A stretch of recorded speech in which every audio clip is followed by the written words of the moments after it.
2022 Kia Telluride. Is it really one of the best three-row SUVs to buy? That's what we're going to find out. Welcome to Car Corner, where we help you, the consumer, master the process of car buying and car ownership. Over the past few years, Kia has been on a serious roll with a competitive lineup of well-designed cars that offer extremely good value for money.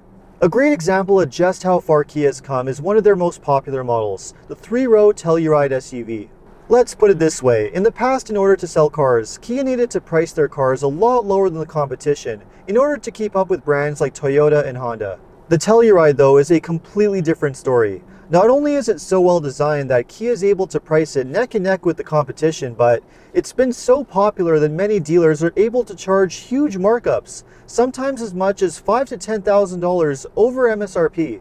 The question, though, is the Telluride really worthy of its price tag and its popularity? And is it a better three-row SUV than rivals like, say, the Toyota Highlander, the Honda Pilot, or the Mazda CX-9? Well, make sure to stick around until the end of the video because that's what we're going to find out. So for those who don't know, the Kia Telluride was introduced for the 2020 model year and is the platform cousin to the Hyundai Palisade, both of which share the exact same platform, parts, and drivetrain. The Telluride is powered by a naturally aspirated 3.8-liter V6 engine that comes matched to an 8-speed automatic transmission with a choice between front-wheel and all-wheel drive in the States, or in Canada, standard all-wheel drive. The engine produces 291 horsepower and 262 pound-feet of torque, which is pretty competitive for a three-row SUV. No question, it's definitely a very smooth and refined engine and makes plenty of power. It also has a pretty decent towing capacity of up to 5,000 pounds, which is pretty nice to see too. I also really like the fact that Kia went with a simple 8-speed automatic and a naturally aspirated V6 engine, as opposed to a more complicated turbo or dual-clutch transmission, which tend to be a lot more problematic over time. Even though the Telluride hasn't been around for a very long time, this drivetrain does have a good reputation for reliability, which is really great to see. No question, it's a great performing drivetrain. The only downside to it really is the fact that it doesn't have very good fuel economy.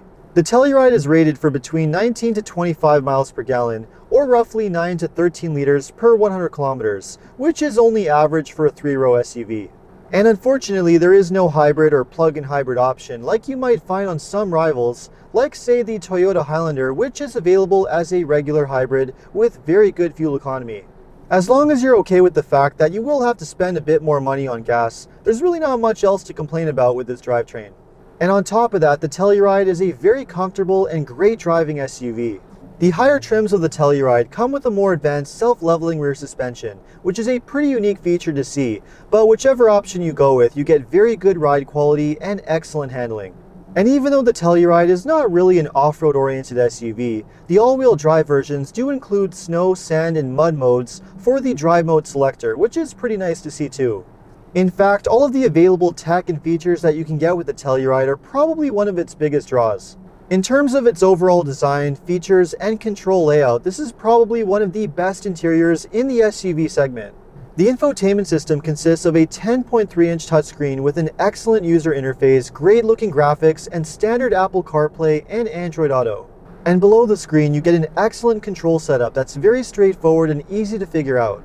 After spending enough time in the Telluride, it really makes you wonder why other SUVs don't have an interior anywhere near as good. My tester here is the SX trim, and even though this is only the middle to upper trim in the Telluride lineup, the build quality and fit and finish of the interior is very impressive. And if you go for the higher packages, you can even get a few luxury finishes like Napa leather upholstery and a micro suede headliner that really put it at the same level as a lot of luxury SUVs.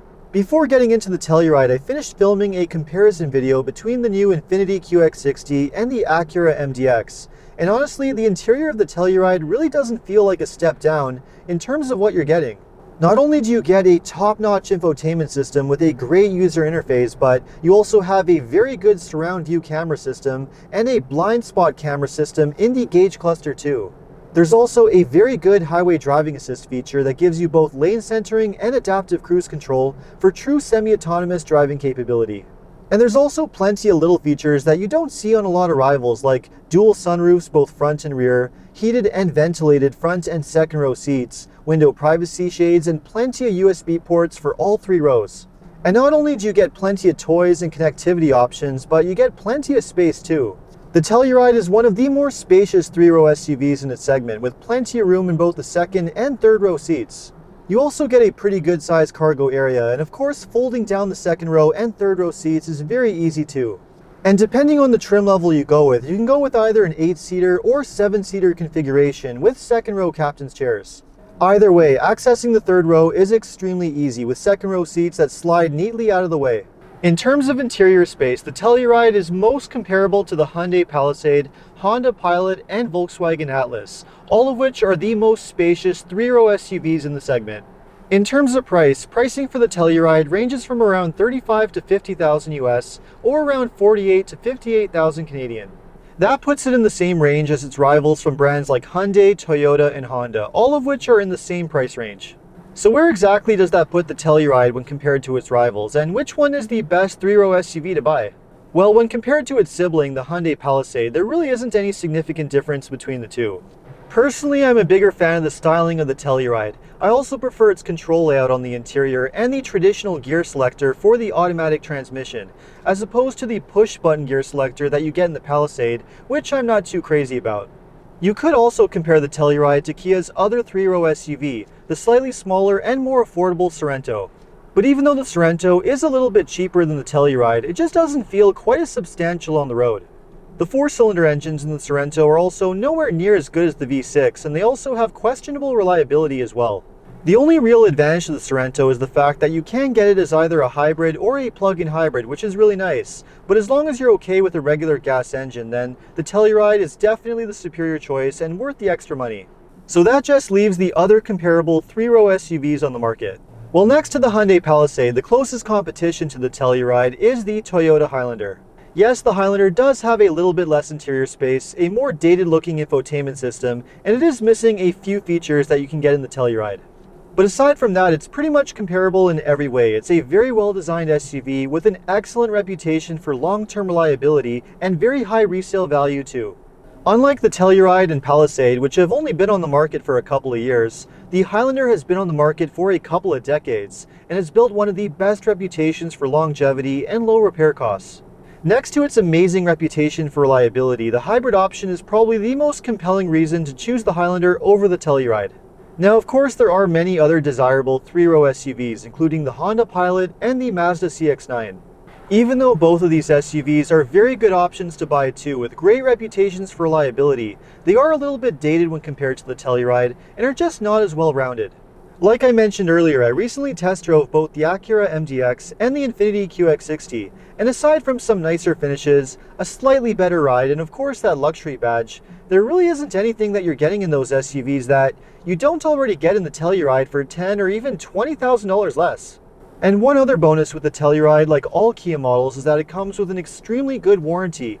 5 years comprehensive or a 10-year powertrain warranty in the States, which aside from Hyundai is pretty much unheard of from any other car brand.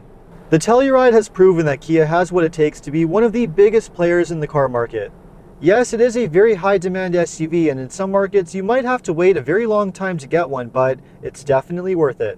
So let me know what you think of the 2022 Kia Telluride. Would you buy one over other SUVs like the Toyota Highlander, Honda Pilot, or Mazda CX-9, or luxury SUVs from Infiniti or Acura? Let me know in the comments. And if you enjoyed this video, make sure to like and subscribe. You can also take a look at some of my other car videos by checking out these links over here. Make sure to follow me on TikTok and Instagram. And if you need any additional car buying advice, recommendations, or help with getting a great deal on your next new car purchase, make sure to check out carhelpcanada.com. Thanks so much for watching, and see you next time.